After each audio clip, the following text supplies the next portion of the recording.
I thank the honourable lady for that question. This government was pleased to sign off the expansion of London City Airport because we recognise how important aviation is to our economy to get growth and investment into the UK. Of course, it's right that we always take into account local views, make sure that any investment or any expansion of airports comes with it the infrastructure that is needed for local communities. But the answer to decisions, whether it is on road or rail or energy or aviation, can't always be no. Because if the answer is always no, we will continue with the situation we've faced the last 14 years of low growth, deteriorating living standards and worsening public infrastructure. We cannot continue like that. Rupert Lowe. Thank you, Mr. Speaker. I've got a question for the Chancellor, which is, I see that the taxpayer is now accountable to the state. The state is not accountable to the taxpayer. And I think a lot of the root causes of our growth come from the fact that many of our offices run by the state are not working and they're actually strangling our economy. And I'd like to know what the Chancellor is going to do to ensure that government is as accountable to the taxpayer as the taxpayer is to government. Councillor. Well, that is the purpose of elections. And at the last election, this government achieved a sizable majority for our missions, including to grow the economy, to improve living standards and make working people better off. We've just got started, and that is what we are absolutely determined to do, to deliver on the mandate that we got on the 4th of July. Shadow Minister Alan Mack. Thank you, Mr. Speaker. The IOD's latest Economic Confidence Index shows optimism in the economy fell back to -12 last month following a 3-year high of +7 in July. Can the Chancellor explain how Labour's tax rises on working people, businesses and pensioners will contribute to economic growth when the economy is already going backwards under this Labour government? Well, I think I thank the honourable gentleman for that question. On the 14th of October, we are hosting an international investment summit, welcoming to London some of the biggest investors in the world. In the last 2 months that I've been in this role, I've met over 300 business leaders, talking to them about the huge opportunities to invest in our great country, in industries like life sciences, financial services, creative industries, low-carbon technologies. The opportunities are endless, and this government is determined to work with business to ensure that we bring good jobs, investment and prosperity right across the United Kingdom. We now come to topicals. Gagan Mahendra. Topical number 1, Mr. Speaker, please.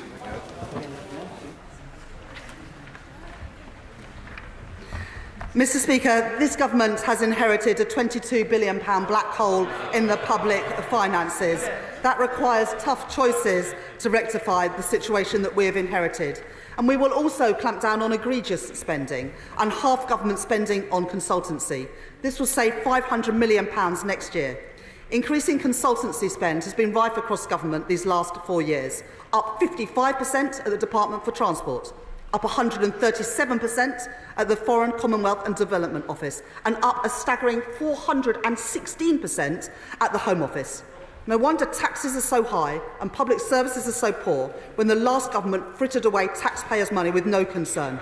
I will treat taxpayers' money with respect. We will fix the foundations of our economy so we can rebuild Britain and make working people better off. Gagan Mahendra. Thank you, Mr. Speaker. Can I welcome the Chancellor to her place? Notwithstanding what she's just said there, can the Chancellor tell the House why she has made the political decision to scrap the commitment to at least 2.5% of GDP on defence spending, undermining our support for Ukraine, and instead prioritised giving her union paymasters inflation-busting pay rises that have only led to more unions calling for more strikes and more pay?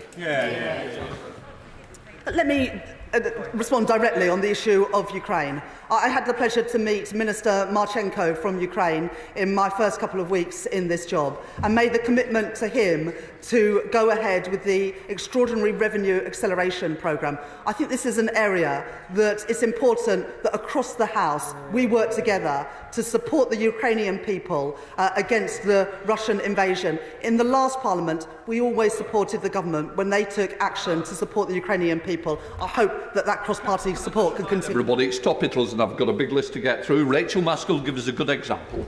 Thank you, Mr Speaker. In York, the average rent rise of 11.9% exceeded the state pension rise by £380 this year, with the loss of the cost of living payments and winter fuel payments, increase in the energy price cap and cost of living.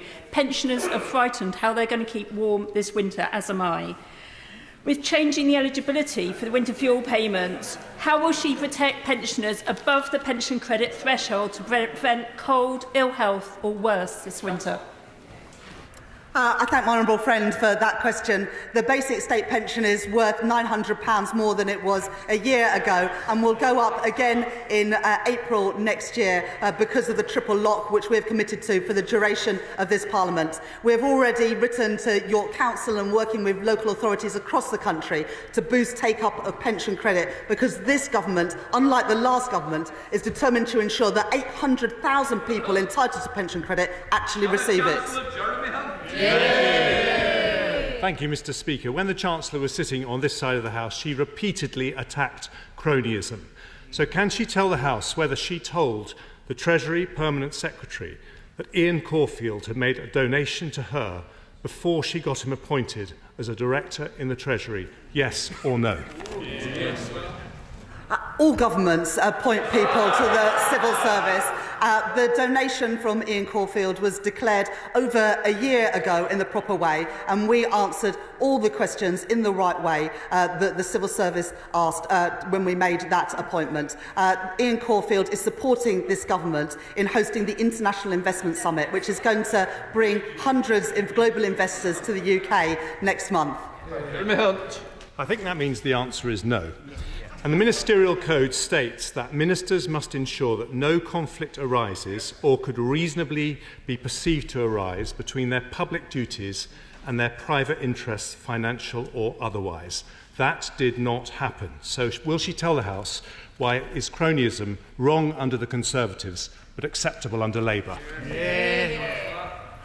I think they've got a bit of brass neck criticising this government after the appointments and the partying at Downing Street that we saw under the last Conservative government and billions of pounds of contracts handed out to friends and donors of the Conservative Party. That's why this government are appointing a COVID corruption commissioner to get that money back from taxpayers, because unlike the last government, we are determined that taxpayers' money is treated with respect and not handed out to donors of the party. Mr Speaker, Age UK report that there are around 1 million pensioners who just miss out on the winter fuel payment.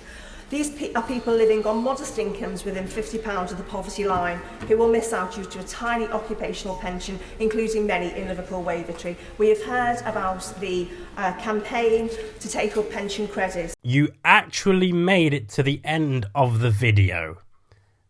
Thank you for watching the video. If you would like to subscribe to the channel, which, why haven't you already, is somewhere over there.